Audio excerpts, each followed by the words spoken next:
Você sabe o que precisa fazer para se amar mais e mesmo assim não consegue? Já estudou, já fez terapia, já buscou autoconhecimento e mesmo assim não consegue essa mudança. Eu sou Ju Bueno, terapeuta, psicanalista, taróloga, e tô aqui para te ensinar a sair dessa autoestima que hoje é domada por esse sentimento de frustração para uma autoestima rebelde. Se rebelar literalmente contra toda independência emocional, contra essa procrastinação e se tornar uma mulher forte e confiante para construir a realidade que você quiser. A dificuldade de ser constante em nutrir a autoestima, em fazer o que precisa ser feito, é para se sentir cada dia mais confiante e não conseguir fazer o que precisa ser feito, isso é potencializado pelo sentimento de culpa. Eu sei o que eu preciso fazer, eu tento, nunca consigo. Eu sinto culpa, eu me sinto fracassada, eu me sinto incapaz, e aí a gente sempre caminha para uma mão contrária àquilo que a gente quer, que é ter uma autoestima forte. Não nutrir a autoestima, não conseguir fazer o que precisa ser feito, não cumprir com aquilo que você combinou com você mesma, a dificuldade de fazer isso vem porque você está tendo um ganho secundário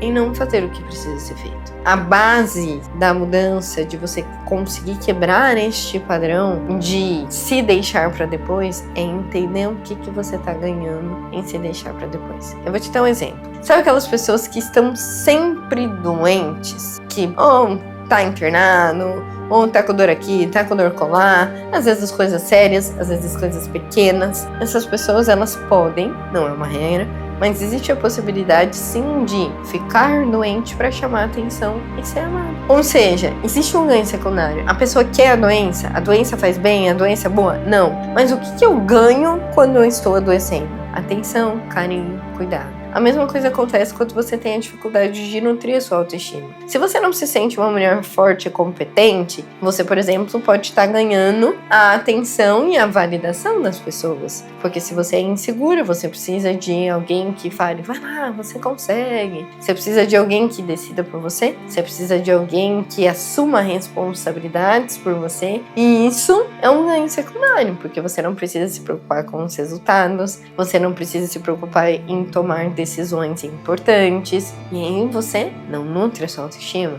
você não se fortalece. Eu não tô feliz com a minha aparência, e a aparência não é autoestima, mas faz parte dela, e aí eu precisaria comer melhor, eu precisaria fazer uma atividade física, mas eu sempre deixo pra depois, a vida é corrida e tudo mais. Mas por que você deixa pra depois? Porque quando você tá na correria do dia a dia, de cuidar do filho, de cuidar do marido, de cuidar da casa, depois você vai receber um muito obrigada, que bom que você tá aqui com a gente, que bom que você fez isso pela gente. Ou seja, tem um ganho secundário. Você sofre por não conseguir fazer o que precisa ser feito, mas em contrapartida você tá ganhando algo com isso. E é por isso que é tão desafiador quebrar esse ciclo. Para que você consiga cumprir o que você se promete, ou para que você consiga olhar para você com prioridade e fazer o que precisa ser feito, o primeiro passo é entender o ganho secundário que você está tendo em não fazer, e aí depois substituir esse ganho secundário por algo que vai fazer sentido na sua busca. Então, por exemplo, Ju, minha autoestima tá baixa por conta da minha aparência tá impactando demais, eu quero melhorar a minha alimentação. Perfeito. Aí, às vezes, você trabalha em casa e todo dia, no café da tarde, você vai lá e faz um lanchão super delicioso. Não ter a alimentação correta tá te dando um ganho secundário do prazer de comer o lanche. Tá te dando um ganho secundário do prazer de parar para de repente fazer o lanche. Às vezes nem é sobre o que comer, mas o movimento de parar e comer um lanche. Ok, então o que você pode colocar no lugar deste ganho secundário, mas que está associado ao seu objetivo? Então se hoje você faz um lanche que é muito calórico, talvez um lanche mais saudável. Ou talvez não precisa ser um lanche, apenas um café, percebe? O ganho secundário, ele precisa acontecer de alguma maneira, só que de uma forma coerente, de uma forma que vá somar no teu objetivo, naquilo que você quer fazer. Outro exemplo, você quer fazer dieta, mas toda sexta-feira o pessoal do trabalho vai pro happy hour. E aí, você sabota a tua dieta para não perder essa oportunidade de estar no happy hour. O que você pode fazer?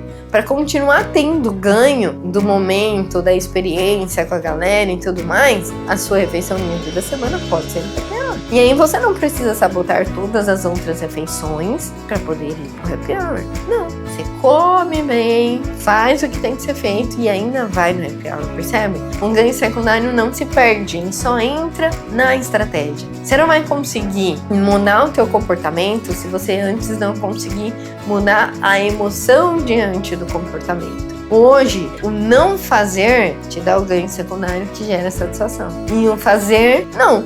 Porque se eu faço o que precisa ser feito, esse sentimento bom aqui de estar com a galera, e esse sentimento bom aqui de dar uma relaxada do trabalho pra tomar um café, onde ele vai? Ele se perde. Então ele não pode se perder, ele tem que ser ressignificado. Porque na verdade esse sentimento não é bom. Ele sabota onde você quer chegar. Então mude o sentimento, a forma que você olha para esse ganho secundário, você vai conseguir mudar o seu comportamento. Vou dar uma sugestão aqui para te ajudar a ressignificar o ganho secundário. Independente de qual seja um processo de autossabotagem que você tá hoje, independente de qual seja a meta que você tá se colocando e você não tá conseguindo cumprir, que isso tá afetando a tua autoestima, pensa no seguinte: o ganho que você vai ter em nutrir a tua autoestima é não só se sentir melhor com você mesma, mas principalmente ser melhor amada e valorizada pelas pessoas ao seu redor. Se você tem uma autoestima baixa, você entende que qualquer coisa que chega a você é vantagem. Afinal de contas, eu olho pra mim e falo: quem sou eu? Que valor eu tenho? Nenhum. Então, se o outro me maltrata, inconscientemente eu entendo que, é o que eu mereço, porque quem sou eu? Se eu tenho uma autoestima forte, se eu tenho como prioridade esse auto-amor, eu não vou mais receber migalhas. Porque se o outro me maltrata, falou: opa, pera lá. Não, eu não aceito que você me trate assim, né? E às vezes você não necessariamente vai falar. Às vezes você retirar das relações, do ambiente, é uma postura de autoestima, de amor próprio. Os limites vão vir de alguma forma ou de outra. Mas quando você se ama, você não aceita mais migalha. Esse é o ponto. E você pode olhar esse benefício de nutrir a sua autoestima como um recurso para enfrentar esse ganho secundário. Porque, por exemplo, hoje, você tá indo no happy hour, mas você vai no happy hour se sentindo insegura, às vezes se escondendo, às vezes nem conversando direito, porque tem medo de ser julgada, medo que o outro vê uma gordurinha, um negocinho aqui, outro colar. Então tá adiantando o ganho secundário? Não. É melhor você se sentir segura e livre e confiante ou ter que ficar se manipulando por conta da sua insegurança. Olha a autoconfiança como teu motivador. É difícil, talvez, porque a mente ela precisa de coisas concretas, né? Então, tudo que é muito abstrato e ela não consegue mensurar e visualizar de alguma forma, para ela não faz sentido. Ela fala: não, isso aqui eu não entendo, eu não consigo conectar. Então, dê forma para essa segurança. Se você não tira a tua autoestima, se você fizer o que precisa ser feito,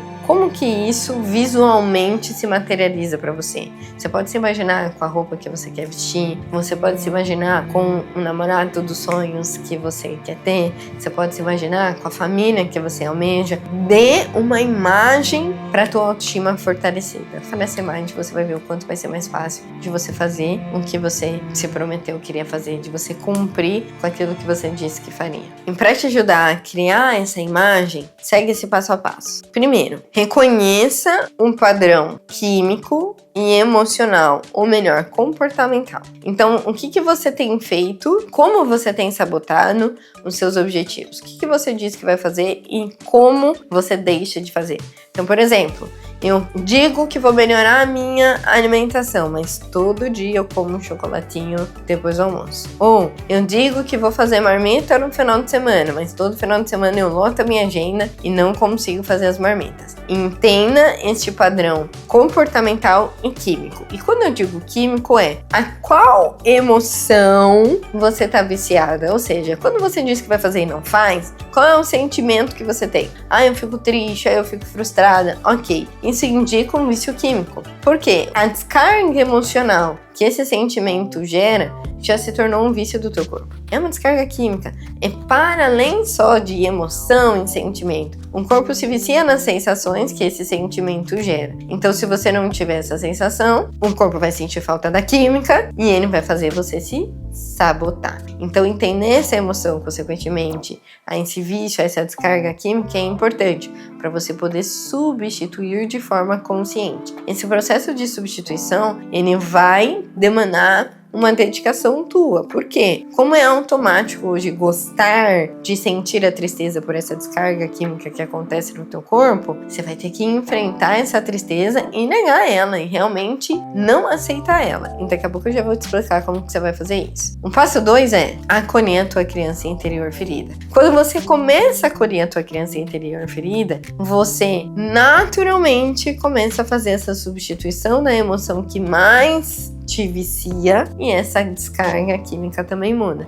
Então, por exemplo, se hoje você tem uma criança interior ferida, memória de infância, tem um outro vídeo que eu falo mais sobre isso, procura aqui no canal. Se você começa a acolher essas memórias de infância e se dar aquilo que faltou na infância, então, por exemplo, se você vem de uma infância de tristeza por não ser amada e aqui tudo que você faz te leva a sentir a mesma tristeza, quando você acolhe a tua criança e se ama, e se dá atenção, e se prioriza, em busca de alguma forma se sentir segura, você tá dando novos estímulos, você tá se viciando em novos sentimentos, que é o amor, que é o estado de presença, que é o cuidado, que é o carinho, enfim, né? Cada pessoa tem a sua necessidade. Mas quando você vai ali se viciando nesses novos sentimentos, o teu corpo já não quer mais a tristeza. Então você começa a fazer essa mudança. Quando você acolhe a tua criança, você desperta em você novos sentimentos, novas emoções, isso gera novas descargas químicas e essa nova descarga química vai te viciar naquilo que é bom e deixa pra trás o sofrimento e a autossabotagem. E naturalmente, você vai começar a ressignificar a sua dor e conseguir nutrir a sua autoestima. E, como eu tinha dito antes, é um processo, é um pouquinho por vez. E algo que você pode fazer simples, mas muito poderoso, são as afirmações diárias. É uma coisa simples, porém poderosa. No nosso subconsciente, ele só diz sim. Sim, é sempre sim. Então, se hoje no seu subconsciente estão só as crenças e as memórias negativas da infância, os seus traumas, se você não era amada e você criou a crença de que eu não mereço amor, teu subconsciente só vai dizer sim, você não merece amor. E aí, quando você é maltratada, você vai entender que aquilo é normal e vai ficar naquele lugar. Se lá na infância você aprendeu ou criou a crença de que você não é disciplinada, teu subconsciente vai dizer, sim, você não é disciplinada. E aí, toda vez que você tenta fazer algo por você, que você tenta mudar, que você tenta cumprir com os seus propósitos, você não consegue, porque você não é disciplinada. Então, se você começa a dizer novas frases, novas afirmações positivas, alinhadas ao que você quer viver, o teu inconsciente também vai dizer, sim, você é isso. Se todos os dias você afirmar pra você, eu sou disciplinada, ou eu escolho ser disciplinada e comprometida com os meus objetivos, o teu inconsciente vai dizer, sim, você é disciplinada e se compromete com os seus objetivos. E aí você se comporta de maneira coerente, vai fazer o que precisa ser feito. Só que não é só dizer uma vez, não é só dizer, você precisa ser constante nesse processo, porque você levou uma vida toda dizendo a crença negativa, tendo uma visão sobre você não tão positiva.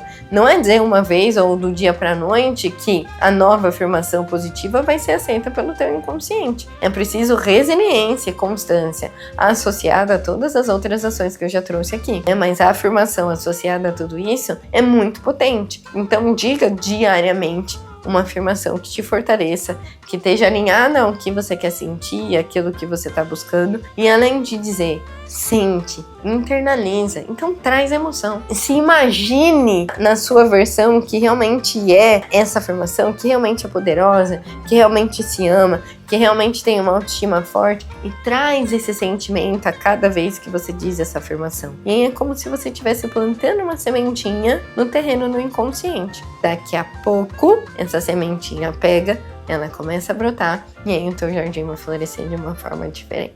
Comenta aqui pra mim qual vai ser a sua afirmação diária para começar a fortalecer a sua autoestima. Não esquece de curtir e assistir os vídeos aqui no canal que complementam inclusive esse assunto da criança interior. E lembre-se, você ainda não consegue se amar porque ainda tenta se amar com o mesmo padrão que se fez diminuir.